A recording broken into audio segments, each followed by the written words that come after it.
High, দেখতেই পাচ্ছেন আমার ১৭০টা বাচ্চা। তো এই ১৭০টা বাচ্চা হচ্ছে দিনমজুর খেটে খাওয়া দরিদ্র পরিবারের, অসহায় পরিবারের, সেই সমস্ত পরিবারের বাচ্চা যাদের পয়লা বৈশাখ জামাকাপড় দেওয়ার কথা ছিল। সবথেকে দুঃখের বিষয় হচ্ছে কিছু মানুষ কথা দেয়, কথা রাখে না। রিসেন্টলি এক দাদা ভাই আমাকে হঠাৎ করে দিন আসার আগে বললেন বাচ্চাগুলো বৃষ্টিতে অসুবিধা হচ্ছে, ছাতা দেবো। তো তারপর দাদা ভাইকে কল করলে কল আর রিসিভ করেন না। যাই হোক, উনি হয়তো ব্যস্ত আছেন এবং বস্ত্রের জন্যও দুজন বারবার ফোন করেছিলেন যে বস্ত্র দেবো, বস্ত্র দেবো। কিন্তু যখন দেওয়ার সময় আর সময়ও নেই, বস্ত্রদান সামনে একদম আর 1 সপ্তাহ বাকি, কিন্তু তাদের আর পাওয়া গেল না, বা সেই সমস্ত মানুষগুলো আর চোখের সামনে আসছে না বা ফোন ধরছে না।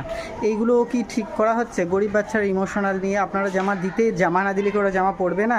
বাড়ির লোক কিছু না কিছু দেবে, কিন্তু কারো ইমোশনাল নিয়ে খেলা উচিত নয়।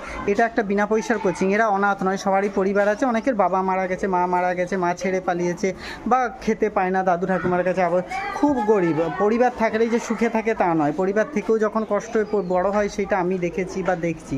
তো এই সমস্ত 170টা বাচ্চার দায়িত্ব যখন নিয়েছি, দুবেলার কোচিং, এটা একটা বিনা পয়সার কোচিং, কোনো স্কুল নয়, কোনো আশ্রম নয়। তো দয়া করে পয়লা বৈশাখ এখনও আছে, আপনারা জামা প্যান্ট কিনেও পাঠাতে পারেন। একটা জামা প্যান্ট 200-250 টাকা করে পড়বে, বড়দের 300। চাইলে সাহায্য করতে পারেন, এগিয়ে আসতে পারেন, পাশে দাঁড়াতে পারেন। সকলের কাছে সাহায্য ভিক্ষা চাইছি, সবাই এগিয়ে আসুন। আমার 170টা বাচ্চা যাতে নতুন পোশাক, একবারে যে সেট দিতে হবে তা নয়, অন্ততপক্ষে একটা টি-শার্ট দিলেন, একটা জামা, যাই হোক, পয়লা বৈশাখ জন্য বস্ত্রদানের জন্য এগিয়ে আসতে পারেন, পাশে দাঁড়াতে পারেন।